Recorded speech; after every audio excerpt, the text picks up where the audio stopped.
तयार झाली आपली 15 ऑगस्ट स्पेशल होममेड जिलेबी। चवीला अप्रतिम लागते, बनवायला सोपी आहे, नक्की बनवा। आवडल्यास लाईक, कमेंट आणि सबस्क्राईब करा फ्रेंड्स, आज मी बनवणार आहे जिलेबी। जिलेबी बनवण्यासाठी इकडे मी 1 कप मैदा घेतलेला आहे। 1 कप मैद्यामध्ये मी 1 मोठा चमचा तूप घालते। तूप आपण पिठाला असं छान असं चोळून घेऊया।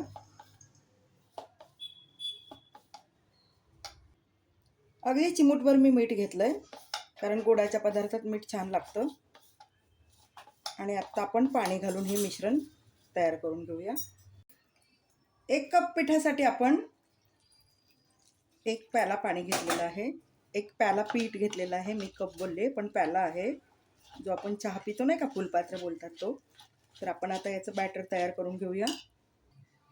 हे आपण छान असं फेटून याचं मऊसूत मिश्रण तयार करून घेऊया।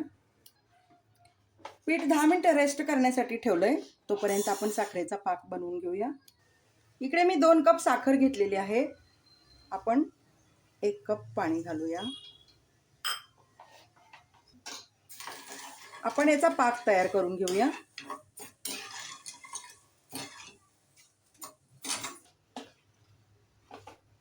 जिलेबीसाठी आपल्याला 1 तारी पाक किंवा 2 तारी पाक बनवायचा नाहीये, तर आपल्याला एक चिकट अशी धार पडेल बघा, ओतल्यानंतर अशी तार पडेल असा आपल्याला पाक तयार करून घ्यायचा आहे।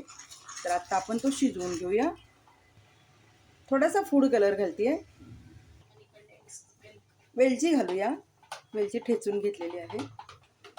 आता आपला पाक तयार होईल। मी दुसऱ्या गॅसवरती शिफ्ट करते आणि इकडे जिलेबी तळायला घेते। पॅकेट इनो घालूया, कारण 1 कपच माझा बॅटर आहे। छान असं हलवून घ्यायचं, पटापट हलवायचं, कारण पीठ फुलतं ना आपलं।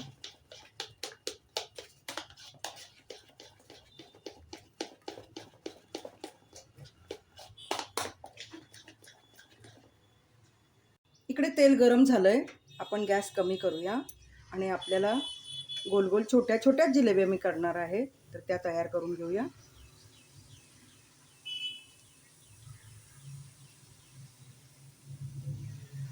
गॅस कमी करा।